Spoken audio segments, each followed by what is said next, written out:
주변에 아는 형들 많은 분들은 이런 얘기 많이 들어보셨을 텐데, 남자는 25부터 늙기 시작하고 30살 되면 한번 확 늙고 35이 되면 피부가 그냥 가버린다. 근데 사실 이게 갑자기 내가 30살 됐을 때 한번 확 늙고 뭐 이런 게 아니잖아요. 누적이 점점 되는 게 이제 눈에 보이는 건데, 가장 이제 사람이 피부를 늙어 보이게 하는 게 뭐냐? 모공입니다. 여름에는 자연스럽게 피지 분비가 많아지면서, 안 그래도 특히나 피지 분비가 많은 남자 그리고 지성 피부분들은 이 모공 안에서 잠자고 있는 피지들이 점점 이렇게 모공을 넓게 만들면서 여름에 모공이 더 확 넓어지고 노화가 이제 가속화될 수밖에 없거든요. 그래서 평소에 모공 고민 많으시고 잘 관리하시는 분들은 당연히 보시면 좋고, 20대 초반 모공? 뭐 이렇게 생각하셨던 분들도 이게 다 결국에는 누적이기 때문에 이 더워지는 시즌에 관리를 잘 해주셔야 나중에 이제 모공이 이렇게 넓어지면서 피부 노화돼 보이고 고민이 그제서야 이제 생겨봤자 돈이 너무 많이 깨지거든요. 미리미리 관리해보자 라는 영상이고요. 이것저것 최대한 많이 막 얘기하고 하는 것도 좋지만, 정말 핵심이라고 생각하는 것들, 그리고 집에서 좀 쉽게 할 수 있는 것들, 그런 것들만 얘기해보도록 하겠습니다.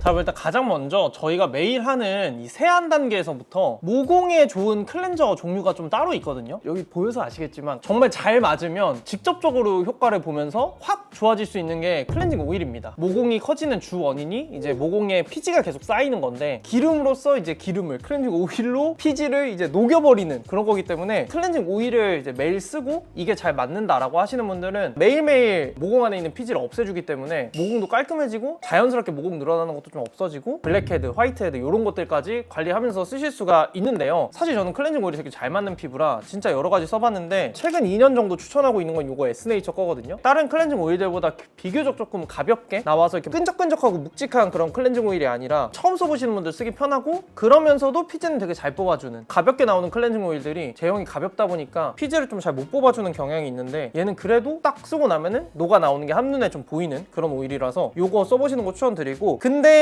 나는 클렌징 오일이 진짜 좀 써봤는데 안 맞다, 아니면 이건 너무 어렵다라고 하시는 분들도 있을 수 있잖아요. 그런 분들은 요런 거를 좀 추천드립니다. 저희 채널에서는 요거 주미소 클렌저가 약산성이라 좀 순하면서 지성 피부분들, 그 다음에 좀 피지 많아서 고민이신 분들이 쓰시기 좋습니다. 바하가 들어간 클렌저 종류인데, 이제 바하라는 성분이 쉽게 얘기해서 피지를 녹여주는 그런 성분이에요. 근데 이제 바하 성분이 들어간 클렌저를 쓰면, 클렌징 오일을 매일 쓰는 거 정도는 아니지만 피지 관리를 좀 매일매일 클렌징 단계에서부터 해줄 수 있다라는 거고, 좀 많이 써보신 분들은 그런 것도 물어보시거든요. 바하가 피지를 아무래도 화학적으로 좀 녹여주는 거다 보니까 피부 자극이 어느 정도 있을 수 있다, 이걸 매일 쓰는 게 맞냐, 뭐 이런 것도 고인물 구독자분들은 많이 물어보실 수도 있는데, 클렌저의 함량이 0.5거든요 폴라 초이스 이런 데서 나오는 바하 바르고 자는 그런 것들도 있는데, 그런 것들은 흡수시키는 거다 보니까 조금 더 이제 자극감이 있을 수 있는데, 이거는 그냥 기본적으로 막 흡수시키고 자는 게 아니라 바르고 바로 씻어내는 클렌저 형태이기 때문에 요거 가지고 막 자극이 되거나 그러진 않습니다. 나는 모공 고민이 있다 라고 하시는 분들은 적어도 요 두 개 중에 하나는 좀 써보시는 거를 추천드리고, 세안 단계에서 지금부터가 사실 이제 메인 라운드인데, 모공에 좋은 앰플 종류들입니다. 사실 모공 고민이 있다라고 하실 때 이런 종류들 제일 많이 물어보시기도 하고, 실제로 썼을 때도 제일 많이 체감이 느껴지는 그런 제품군이긴 한데요. 이제 이런 거 말씀드리면 늘 이제 달리는 댓글은 화장품 가지고 모공이 어떻게 줄어드냐 뭐 이런 내용인데, 늘 이제 이런 거 추천하면서도 말씀드리는 거지만, 요거 바른다고 이제 모공이 있던 게 없어지거나 뽕뽕뽕뽕 박혀 있으셨던 분이 깐달걀 피부가 되고, 이런 거는 절대 일어날 수 없습니다. 그거는 피부과 가서 레이저에다가 몇백을 태워도 안 돼요.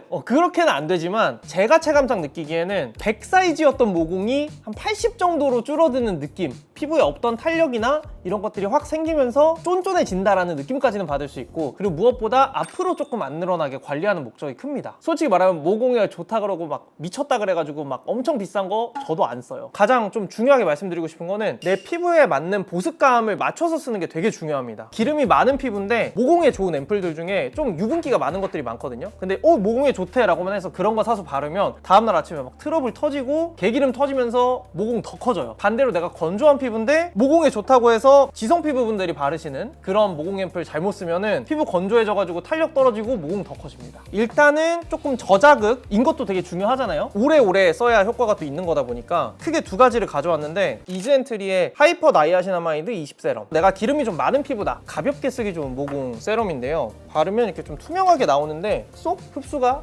돼버리는 그런 가벼운 스타일입니다. 사실 나이아신아마이드라는 성분이 피부 미백에 좋은 성분으로 많이 알고 계신 분들이 많은데, 그거 이제 플러스 알파로 기름 많은 피부에 이제 문제가 되는 피지와 모공, 그리고 뭐 피부 탄력 이런 것들까지 다 도움을 주거든요. 이 성분이 되게 좋은 이유가 비교적 고함량으로 때려도 이제 피부 자극이 크게 없습니다. 요건 이제 20%가 들어간 이젠틀에서 나온 세럼인데 솔직히 조그매가지고 싸긴 싼데 막 엄청 싸다고 느껴지지까지는 않아요. 근데 함량 대비 가격을 생각하면 진짜 나쁘지 않거든요. 모공 앰플이라고 해놓고 이제 뒤집어 들어가면은 막 1% 넣어놓고 모공 막 이런 것들 되게 많아요. 근데 얘는 어이구 죄송해요, 미끄럽습니다.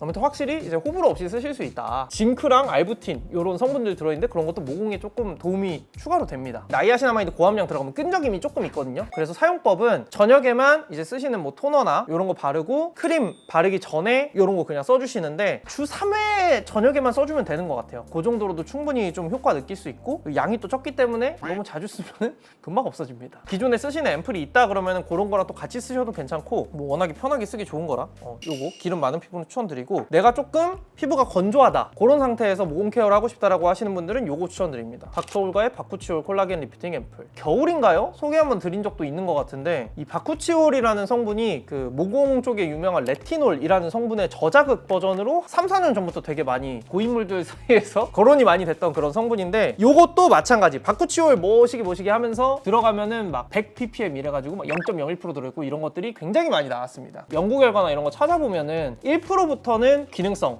확실히 효과를 본다 라는 내용들이 있거든요. 웬만하면 1% 이상으로 좀 쓰시는 거 추천드리는데 얘는 딱 1% 농도를 맞춰서 나왔고, 레티놀처럼 따갑거나 뭐 이런 건 크게 없는데 다음날 아침에 일어나면 피부결 좀 좋아져 있고 탄력이 생기는 그런 느낌이 조금 듭니다. 이젠틀이랑은 다르게 뭐랄까요, 좀 우유 같습니다. 그래서 조금 로션 같고 보습감이 좀 있습니다. 콜라겐도 들어있다고 하는데 솔직히 콜라겐은 함량이 높지는 않을 거예요. 그리고 많이들 쓰실 비레디 시카페인 세럼도 당연히 괜찮은데, 요것도 이제 모공 기능이 있지만 진정 색소 침착까지 멀티성이기도 하고, 여기 써보고 좀 안 맞다는 분들이 종종 계셔가지고 저는 너무 잘 쓰고 있지만 이번 영상에는 좀 더 모공 집중된 다른 걸로 추천하는 겁니다. 근데 이 두 개 중에 뭐 쓸지 모르겠다라고 하시는 분들은 좀 정해드리면, 내가 지성 피부다 라고 하시면 요거 이젠트리 쓰시고, 수부지 복합성이다 라고 하시면 봄 여름에는 요거 좀 쓰시고, 좀 더울 때 가을 겨울에는 요거 닥터올가 추천드립니다. 그리고 건성이다 하면 닥터올가 쓰시면 됩니다. 내가 조금 고자극을 감수하더라도 빠르게 효과를 보고 싶다라고 하시면은 리들샷 추천드립니다. 이거 괜찮아요, 여러분. 저도 이거 처음 출시되고 나서 3-4통은 간간히 쓴 것 같은데, 리드샷이 100부터 뭐 1000까지 있나? 숫자가 커질수록 조금 더 아프고 대신 이제 효과가 좋은 거잖아요. 저희 구독자분들 대부분 남자분들인데, 남자분들은 피부가 좀 두껍잖아요. 그래서 좀 한 300은 써야 이게 좀 느낌이 오는 것 같다? 저는 요즘 이거 300을 좀 많이 쓰고 있고요. 대신에 좀 주기를 조절해서 쓰고 있습니다. 혹시나 모르시는 분들을 위해서 피부과 이런 데서 모공 관리법 이런 영상 찍으면은 MTS라고 해가지고 기기로 미는 거를 많이 보여주실 거예요. 그럼 그렇게 자극을 주면 뒤에 바르는 화장품도 조금 더 흡수가 잘 되고 재생을 하면서 모공이나 피부결이 좀 좋아지는 그런 거거든요. 그거를 이제 바르는 형태로 이 안에 바늘을 넣어서 나온 화장품이다 해가지고 좀 이슈가 됐었는데, 도구로 하는 것보다는 효과가 약할 수 있지만 저는 그냥 이거 리들샷 쓰시는 거 추천드리고, 요거는 어떻게 쓰냐, 저녁에 한 주 2, 3회 정도만 쓰시면 되는데, 세안하고 쓰시는 스킨 같은 거 바른 다음에 이제 얼굴 전체적으로 한번 발라주고 앞에 추천드렸던 요 앰플류를 써주시면 흡수도 더 빨라지면서 효과를 좀 더 빨리 볼 수 있는 그런 스타일이라고 생각하시면 되고, 얘의 주의사항은 피부 자극이 없지 않습니다. 그리고 처음 발라보시는 분들 놀랄 만큼 피부에 좀 따가워요. 처음 써보시는 분들은 다이소에서 조금 저렴하게 거기 용량 작은 거 파니까 그거 한번 써보고 써보시는 것도 추천드리겠습니다. 딱 처음 썼는데 막 다음날 아침에 막 알러지처럼 너무 붉게 올라오고 이런 게 아니라면은 한 참고 3번까지는 써보는 것도 추천드리고, 화장품이 내 피부에 안 맞아서 따가운 느낌이랑 얘가 이제 침투해서 따가운 느낌이 조금 다르거든요. 진짜 지금 트러블이 되게 심하고 조금만 자극적인 거 발라도 빨개진다라고 하시는 분들은 비추드리고, 그 정도는 아닌데 그래도 조금 걱정이 된다라고 하시면 얼굴 전체에 바르시기보다는 모공 고민이 있는 부위, 주로 이제 앞볼이죠, 부분적으로 바르셔도 괜찮습니다. 우리는 모공을 줄이기 위해 바르는 거기 때문에 조금 더 빠른 효과를 보고 싶고 고자극 괜찮다라고 하시면 요거랑 요 앞에 거 두 개 중에 하나랑 같이 해서 쓰시는 거를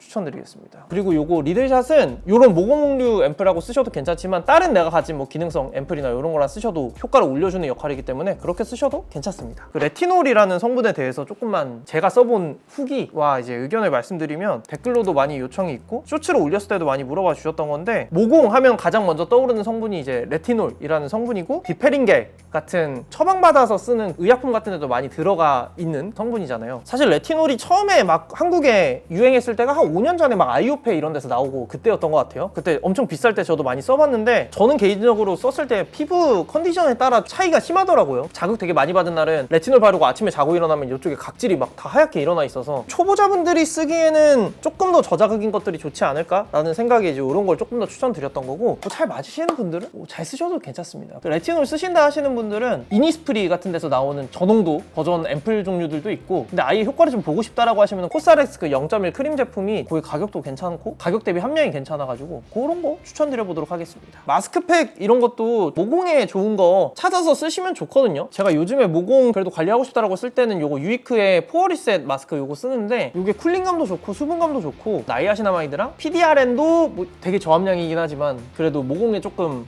도움을 줄 수 있는 그런 성분이라서 요거 한번 써보시는 거 추천드리고요. 마스크팩 모공에 도움 주는 느낌으로 이제 막 콜라겐 마스크 이런 것도 나오는데, 솔직히 저는 좀 가성비가 떨어진다라는 생각도 들고, 그런데도 콜라겐이 사실 함량이 높진 않거든요. 그런 거는 콜라겐을 위해서 쓴다기보다는 피부 건조할 때 보습 잘 되는 그런 느낌으로 쓰기 좋은 거라서 가성비도 괜찮고 모공에 좋은 마스크 뭐 이런 것도 한번 써보면 좋다 하시는 분들은 요거 한번 써보시는 거 추천드리고, 마지막으로 좀 얘기하고 싶은 거는 모공이 제품도 중요하지만 생활 습관이 되게 중요합니다. 기본적으로 모공은 피부 컨디션이 좋으면 피지 분비도 적당히 조절이 되고 피부 탄력도 생기면서 모공도 되게 좋아지거든요. 근데 이제 생활 습관이 무너지면 반대로 피지 분비 늘어나고 피부 탄력 없어지면서 모공이 커집니다. 모공에 좋은 습관이 요즘 유행하는 저속노화나 혈당 방지 이런 거랑 좀 비슷해요. 일단 몇 가지만 좀 얘기해보면, 피지 조절에 좀 도움이 주는 거는 단 음식을 좀 덜 드시면 좋고, 단 음식을 먹으면 이제 혈당이 확 올라오면서 피지 분비도 같이 늘어나거든요. 그리고 집에 오자마자 세안 꼭 해주시는 거. 저도 가끔 막 너무 배고프고 그러면은 못하긴 하는데, 피지 분비가 많은 피부일수록 집에 오자마자 쌓인 피지를 한번 싹 씻어주는 게 좋습니다. 세로 모공, 노화나 탄력 때문에 커지는 모공에도 좀 도움을 주는 습관들은 술, 담배 안 하시는 게 좋고요. 술, 담배 하면 이제 피부 건조해지기 때문에 선크림 잘 바르는 거, 햇빛 받으면 이제 노화돼서 모공 더 커집니다. 그런 것들도 좀 잘 지켜보시면 좋을 것 같다. 결국에는 좀 꾸준한 관리가 필요한 영역이거든요. 지금 당장에도 뭔가 효과를 어느 정도는 볼 수 있겠지만, 꾸준히 관리했을 때 내가 짧게는 한 1년 뒤, 그다음에 길게는 한 5년 뒤에 친구들보다 모공이 덜 크구나, 그래서 내가 좀 덜 늙어 보이고 피부가 좀 좋아 보이는구나, 이 영상 보기를 참 잘했다, 이런 생각이 드실 수 있는 거라서 고민이 있으신 분들은 오늘부터 한번 꾸준히 그냥 관리해 보시면 좋을 것 같습니다.